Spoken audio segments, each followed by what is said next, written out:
Good morning. I know it's been a while since I've done a video on a rifle, and but I have one that I'd like to show to you today. One that I've been working on for probably about a year. It's been great working on it. It's been a lot of work, and it's one that has a lot of history. It shoots great. It's just a wonderful rifle, and it's odd. It's not the usual type of rifle that you see. From a Mauser or an Enfield or something like that. So we'll get into it here. Around the turn of the century was when smokeless powder made its debut, and when that happened, all the countries are scrambling. They're trying to find a gun that they can use, that will use this extra high powered powder, one that will use the because you can use a smaller cartridge.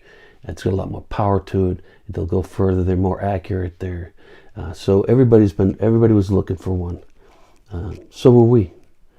And because of that, what we did was we invited 53 different nations or different companies to come to New York and have a competition to see which gun we're going to take as our infantry rifle. Everybody was there. The Mausers were there. The Enfields were there.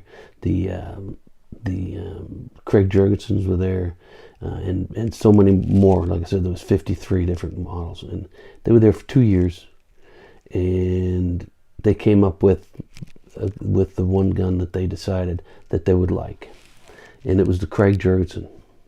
The Krag Jurgensen was actually developed in 1886. It was developed by two guys named Krag and Jurgensen, and it was in, like I said, it was in Norway, and it had some advantages over the average rifle that they felt were important. And number one is that you could load without opening your bolt. And let me show you here. This is my 1896 Krag Jurgensen. So what you've got is, you've got a door like this. Now the original Krag Jurgensen, the door opened that way, not down. So they're just different. And then what you could do is just throw your ammo in when you don't have to mess with your bolt. So if you have a round already in the chamber, you can add more rounds, close it up, and there it is. Whereas with like a Enfield or a Mauser, you have to open and then you stick it down the side. Same thing with the like my 1892 Berchet.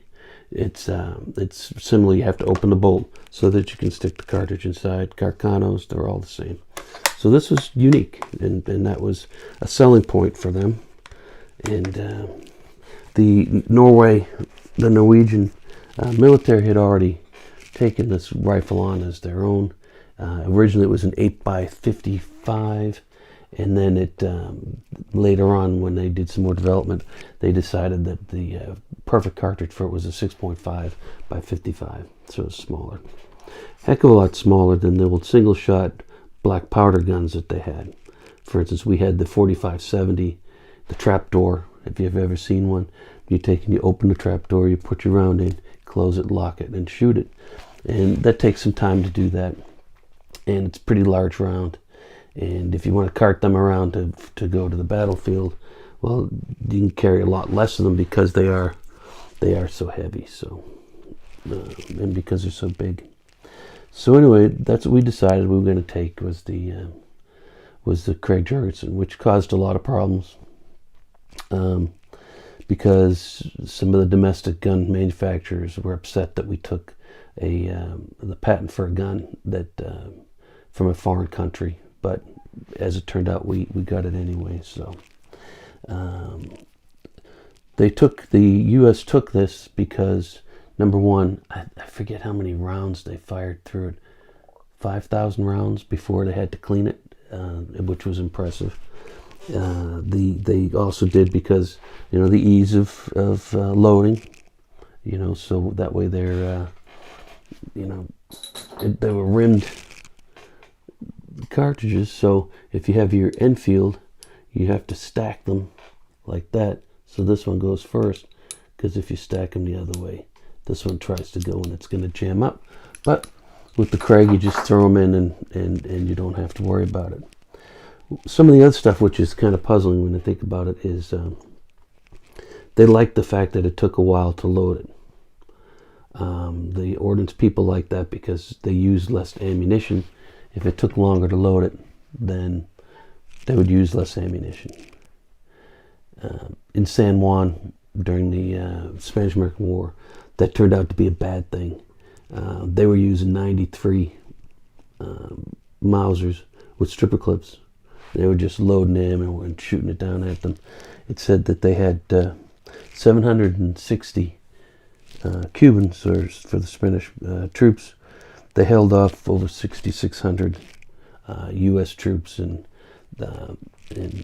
they said part of that at San Juan was because we weren't able to load ammo fast enough to be able to shoot back at them. One of the other things that we liked about it when we got it, I say we as in our government, is this thing right here. Try to see if we can see it here. This little thing right here. It's a magazine cutoff. And what the magazine cutoff does is it cuts off your magazine and it turns your rifle into a single shot rifle. At the time, they were kind of used to using single shot rifles. So I guess it wasn't a big deal to do that, and that way they could have the option of using the single shot rifles, or if they wanted to flip it, and then they had other rounds in reserve that were sitting in the magazine. It was a different way of thinking.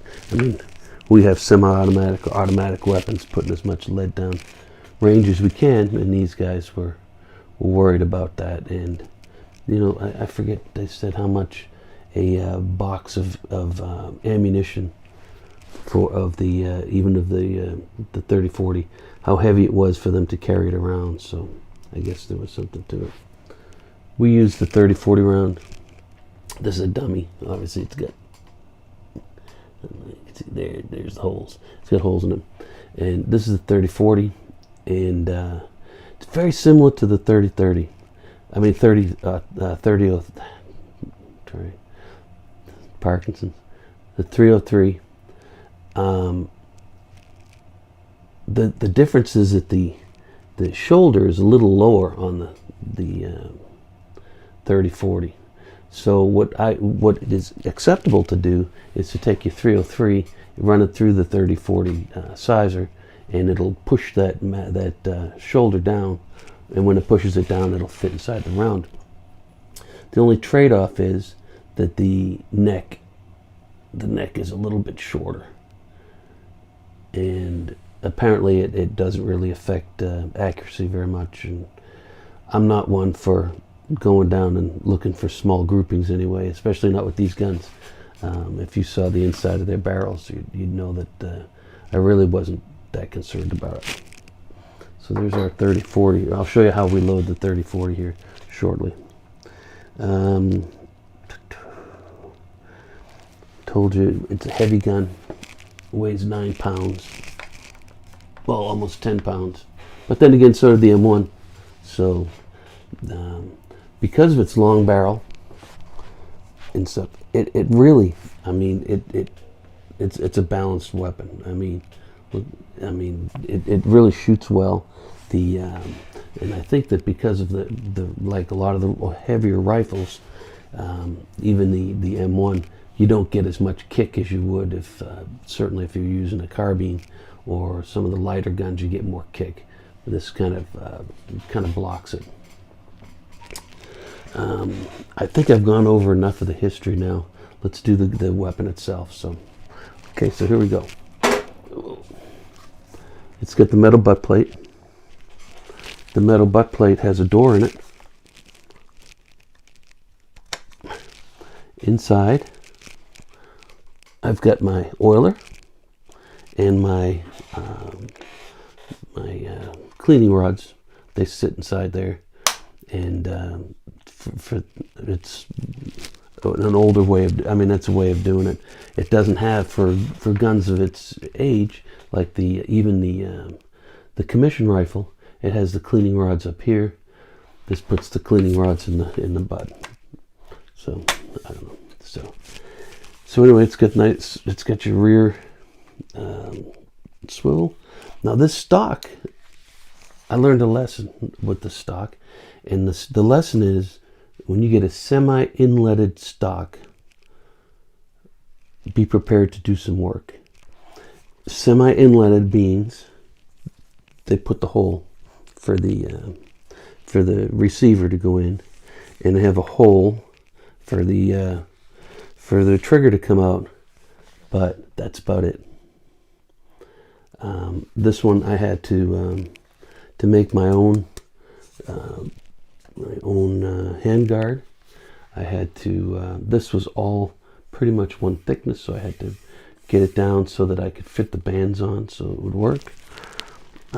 Inside here, there was a lot of. I had to do a lot.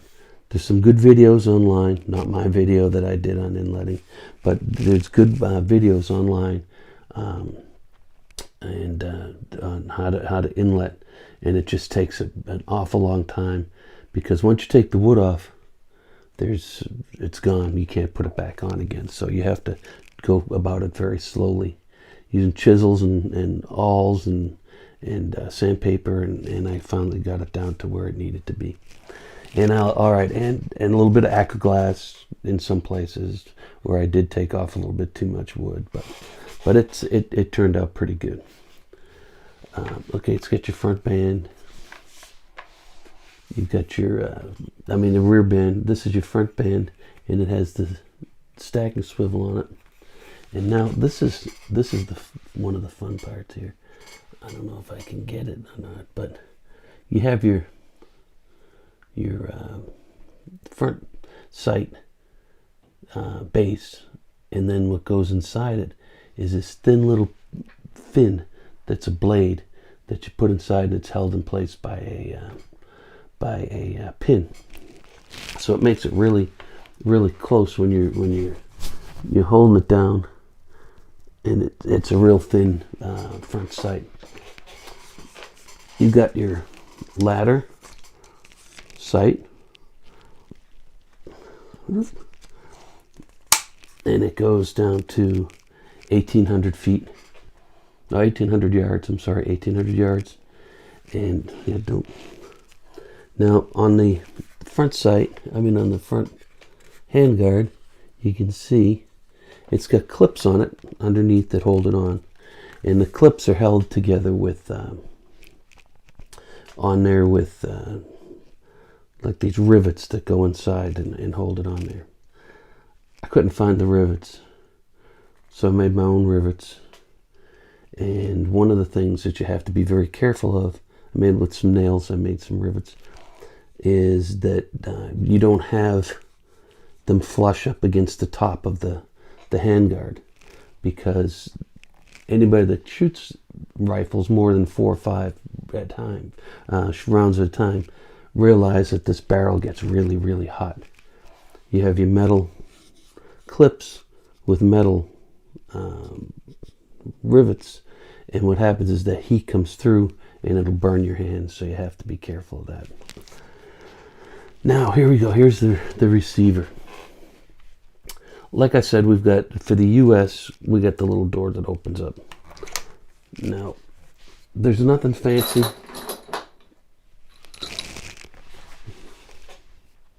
about putting in the rounds, as long as you point the pointy ends forward.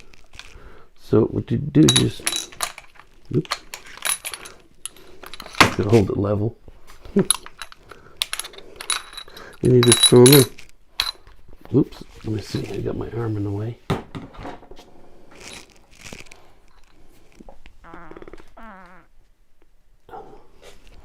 You just throw them in.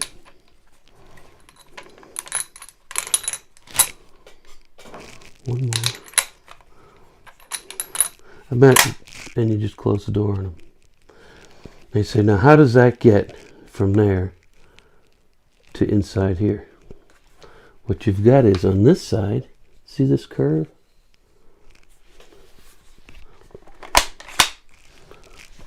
You can see the rounds in there. What happens is, on the inside of this door, there's a follower and a follower spring. So what that does is, it pushes these rounds up against this curved side.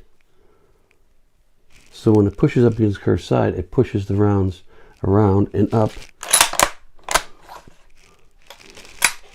I don't want to shoot it across the room.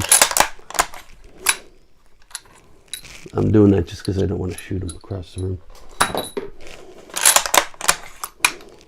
So if you had your 5 rounds in there, and you, all right, got one left.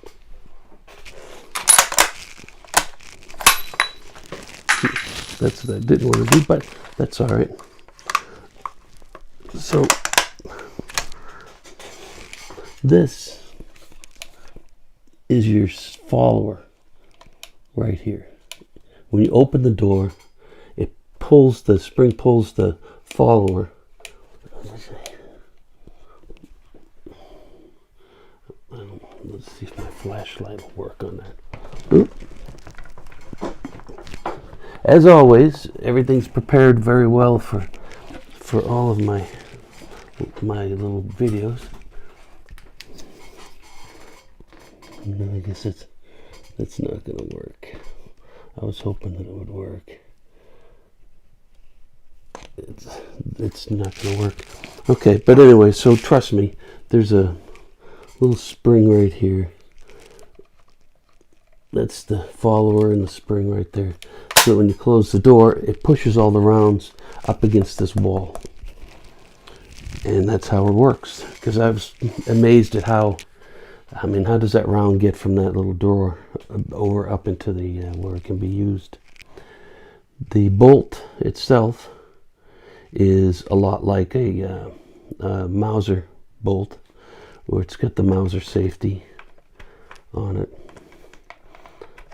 and it pulls back. Let me put a couple more rounds in.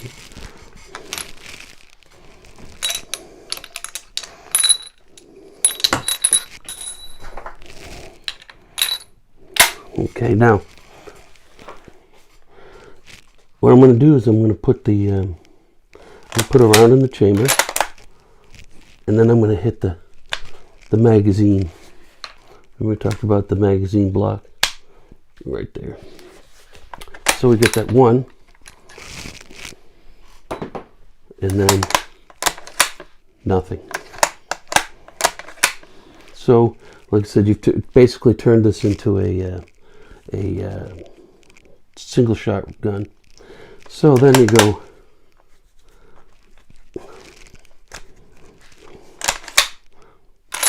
and then there it is. So it's like a single shot gun with 5 rounds in reserve. So there you go. There's my Krag. This is one of my favorite guns.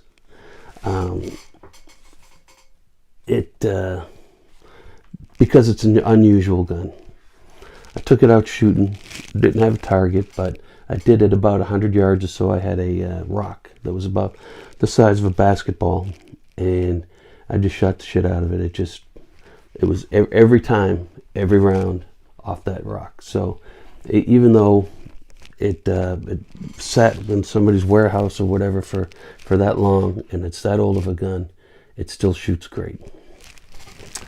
And I have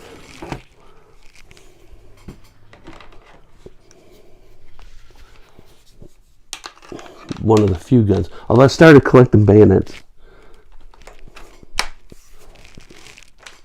So it looks cool with the bayonet. Now, this gun's already about 50 inches long, and you add a 15, 16 inch bayonet on the end of it, it's a pretty long gun. But that was still in keeping with well, eventually in World War One, with the trench warfare, the longer bayonet was better for repelling people from coming in your trench.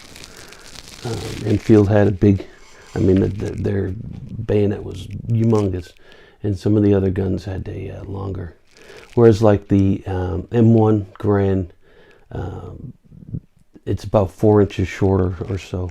3 inches, 4 inches shorter than the, I'm just guessing. People are going to write in and get after me.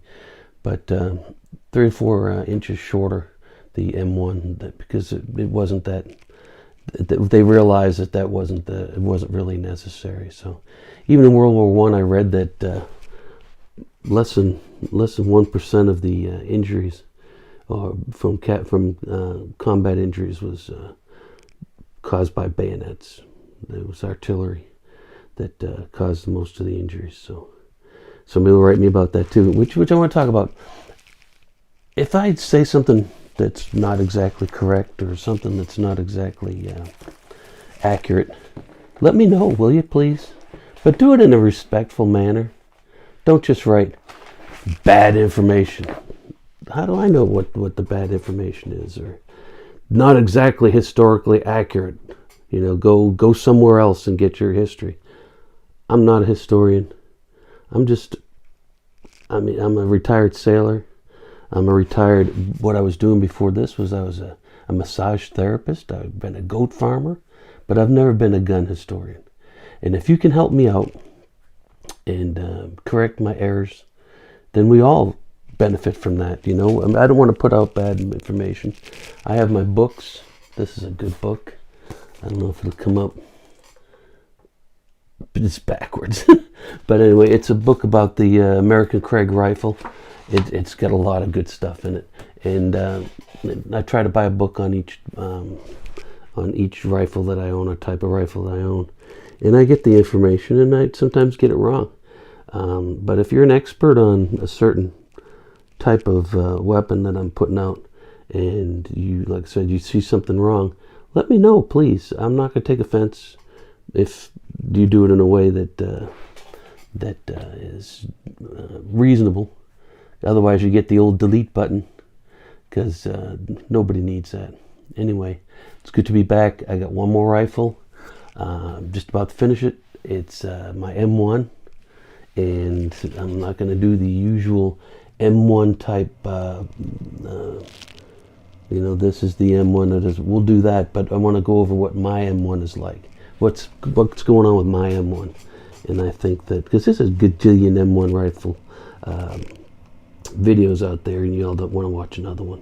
So anyway, this has gone a lot longer than I had. It's good to be back. I'm going to try to do better as far as getting videos out. My Parkinson's is pretty stable, which is good.